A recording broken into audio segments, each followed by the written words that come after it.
Hello, everyone. My name is Kyle Matthews. I'm Executive Director of the Montreal Institute for Genocide and Human Rights Studies. We're very pleased to have you join us today for a discussion on a very topical subject, which is the intersection of artificial intelligence, disinformation during the COVID era, and freedom of expression. What does all of this mean? So this project is part of an initiative supported by the OSCE's Office for Representative on Media Freedom. And we're very pleased to have us today an interesting expert working in the European context. We have Naďa Kovalčíková. I hope I pronounced that right, Naďa. Excellent. Thank you. Naďa is a program manager and fellow at the Alliance for Securing Democracy at the German Marshall Fund of the United States. Naďa, thank you so much for joining us today. Thanks for having me, Kyle. So Naďa, I want to start off and get your perspectives on what do you believe are the key challenges raised by digital disinformation during the COVID pandemic? What is your work on this right now, and how do you see what are the challenges that we're facing? Thanks. I think during the COVID-19 pandemic, the times of uncertainty and pandemic is definitely one of them. Create a lot of uncertainty within people's lives, professional, personal, and a lot of people turned towards more online sources to consume the information about the virus and other things as well. And as we have seen since the beginning of the pandemic, it has been accompanied by so-called infodemic.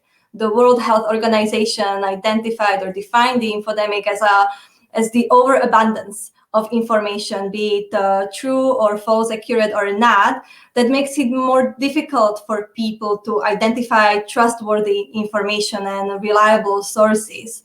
And because this can lead to further confusion and doubts, it's quite easier then to exploit that uncertainty and the confusion by malign actors that do want to interfere with manipulated narratives, influence the public debate, deliberately spread and amplify disinformation. And COVID-19 has been surely, this period has been surely very fertile ground for such efforts.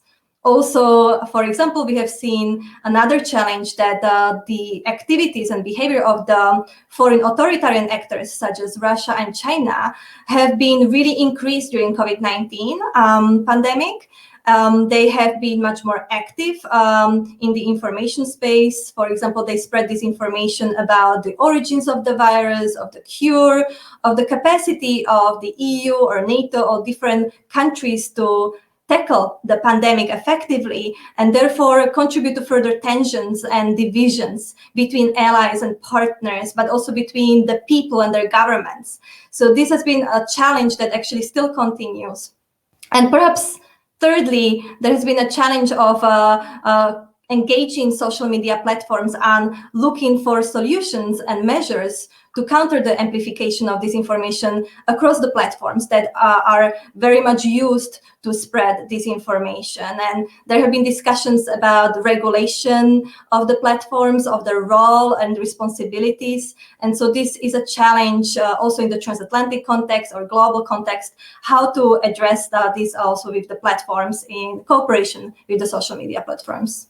That's fascinating, Naďa. We're having the same discussions in Canada right now about regulating platforms, but also foreign interference and these kind of counter narratives. So it's fascinating to know that what you're seeing is similar to North America. I'd like to turn to something else. So we talked about foreign actors, malign actors, but I'm wondering, in your perspective, is there any evidence that artificial intelligence is playing a role in enabling disinformation? I think going back perhaps to the platforms, artificial intelligence has really played a role in magnifying the scale and the effectiveness of the disinformation operations. And because of the architecture and design of the platforms that really enables the amplification of the conspiracy theories, of the information that really triggers certain emotions that many times are used in disinformation efforts because they work and they enforce the narrative sharing. The AI really helps enabling this type of dissemination. We could also speak, for example, about micro-targeting, which really is able to identify concrete unique characteristics of the users that can be further targeted either with some kind of manipulated information, or the products that they may normally would not look for, or even be able to identify them online and see their behavior, and that can be also exploited.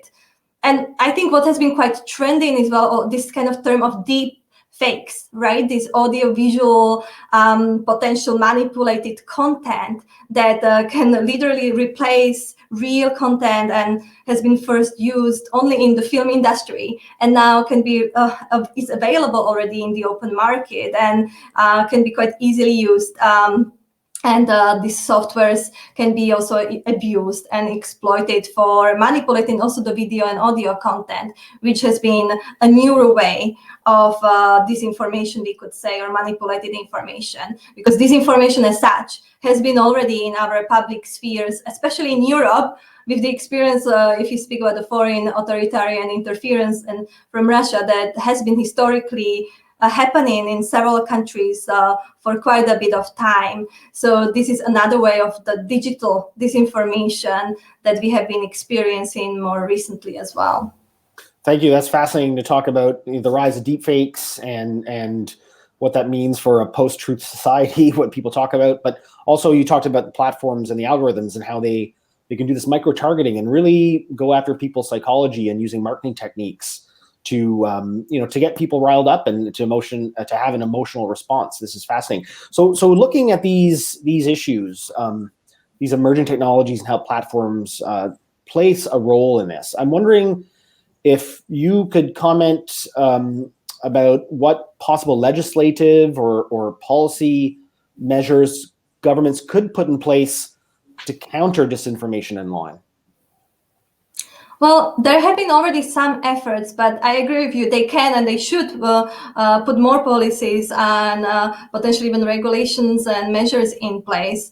I mean, in the European context, we actually had the European Council first time recognizing the online disinformation in 2015, which especially also gave more visibility to the online disinformation spread by Russia. And they tasked the Commission and the High Representative of the External Action Service of the EU to look further into this type of interference and dissemination of disinformation, and contributed with a lot of resources, more resources than ever before, financial resources, human resources, to have the East Stratcom, Strategic Communication Task Force, but also other task forces, to be able to address this dissemination of disinformation. And then more recently, actually at the end of 2018, there have been the action plan on disinformation or against disinformation, published based on the also joint communication of the European Commission and the External Action Service, where they went more into details why this is a threat, recognizing the threat, and looking for the ways to counter it across the European Union, with the member states, and more effectively also with the social media platforms. And I think this leads me to very, very recent efforts where, at least at the European Union level, we just had less than 2 months ago adopted, or a couple of months ago adopted, European Democracy Action Plan. And European Democracy Action Plan, which has been adopted by the Commission and External Action Service, has been focusing on 3 pillars, and one of the pillars is combating disinformation more effectively. And there are a lot of proposals that come out from this proposal that will need to be implemented by the member states of the EU, and we will only see in 2023 how well they were implemented, what was not, and what works, what doesn't, and so what should be the further steps. But there has been, for example, an introduction of more of a co-regulatory approach to tackle disinformation with the social media platforms that will need to be more developed based on the Digital Services Act, another policy And so this is a way to make this self-regulatory measure so far, the Code of Practice on Disinformation, where several social media platforms are members. So self-regulatory to more co-regulatory. So increase the transparency about how does the content circulate, where does it originate, the algorithms overall, so more transparency on that, but also potential sanctions and more accountability of social media, because they play a key role in the dissemination, in allowing the dissemination and amplification of this information. So some of these efforts at the EU level have been really intensified. More resources were given, more attention, more recognition that disinformation amplification is a threat. There have been also a new committee, special committee in the European Parliament. But that is very good, but ultimately it have to be the member states of the EU that implemented the governments. So we have a few good examples. For example, in Sweden, already some years ago, prior to the parliamentary elections, the Swedish Civil Contingencies Agency had really contributed to raising awareness about this information, educating the residents of Sweden, the citizens, about the threat of disinformation 2 years prior to the election. So really starting early enough before the disinformation operations would accelerate closer to the election. So disinformation countering is a whole election cycle effort. It should not be really concentrated only around the elections. And Sweden has recognized that, knows it, historically knows it as well, and therefore built the resilience of their populations, of their citizens, to the extent that they did not really face the issues of the influence as they could have otherwise. So there could be other efforts, we could discuss more into educational policies, like digital and media literacy efforts, more engagement, more support perhaps of media, investigative journalists, independent local media, that has started to be more addressed, but it still needs to be addressed more.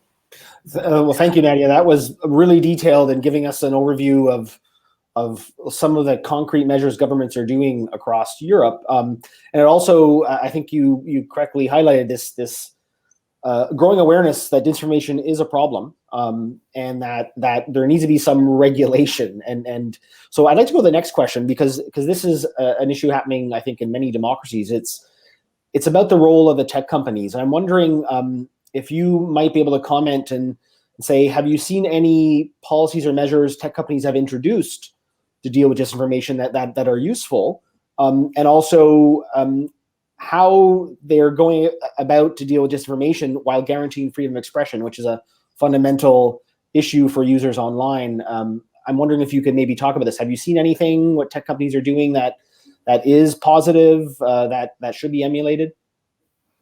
I think they played an important role during the COVID-19 pandemic in certain sense, because they worked more with health institutions than, of course, before. It was more critical and necessary to promote verifiable, accurate content for people to understand the virus, to be able to orientate themselves, filter the information. So this kind of cooperation with the authoritative sources and institutions, I think, has been good and beneficial in order to introduce more of this accurate, factual information into the content that spreads across their platforms.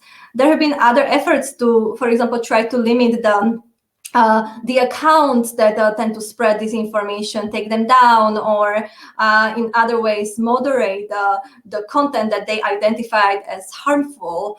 They have broadened, for example, Twitter broadened the definition of the harmful content so that allow them to better address perhaps the circulation and amplification of such content. But I think, as you mentioned, this is very important to be very careful about this because of the freedom of expression and speech that in democracies we really have to protect, and the democratic principles of the freedom of speech are extremely sensitive in the context of tackling disinformation. So here we have also seen that social media platforms, even though they have taken more editorial responsibilities in some way or content moderation, they still do not conceive themselves as media actors in some way. And so some legislation is not necessarily impacted or implying their irresponsibility. So I think with this increased role and the increased responsibilities that social media platforms have, we also need to spend more time and focus even further on the accountability of the social media platforms that play such a critical role in the amplification and dissemination, or allowing for that amplification of disinformation operations. So Nadia, I have one last question. You've gone into detail about the role of tech companies, about the role of governments, but I'd like to ask you in closing, what can civil society do to protect and promote the right to freedom of opinion and expression while countering digital disinformation? I think civil societies are also one of the important stakeholders in this whole effort. With the governments, the intergovernmental institutions, the platforms, media. And because they are one of the actors, I think they need to also continue to play a role which is collaborative with all these other actors to help, especially also the policymakers, but the citizens as well, to better address these disinformation operations. And so they have a crucial role in helping build the resilience of the citizens. I think the raising of the awareness is one of the good tasks that civil society organizations have already been performing much more intensively in the last years. And also giving people context about this threat, making them understand how does it matter in their lives to understand this information, to be able to detect, identify, but also protect themselves and not spread it further. Why is it really a threat? And I think this awareness raising, but also understanding and the work with the citizens through all kinds of trainings or cooperative efforts with the other stakeholders, giving them this holistic approach of understanding that this information is only one tool of a certain type of interference or influence, and many times it's used with other tools of interference of cyber operations or malign finance funding some parties or efforts, and all of this is a package, it's a toolkit. And I think civil societies have a great exposure and ability to provide also the context of this, where it will help build resilience, but also certain protection and understanding of the disinformation by the citizens. Nadia, thank you so much for joining us today and sharing your expertise and knowledge. Sounds like you're doing some really important work, and it shows how depth you understand these issues. So I just want to thank you again and for taking time to join us today. Thank you for inviting me, and all the best for this project.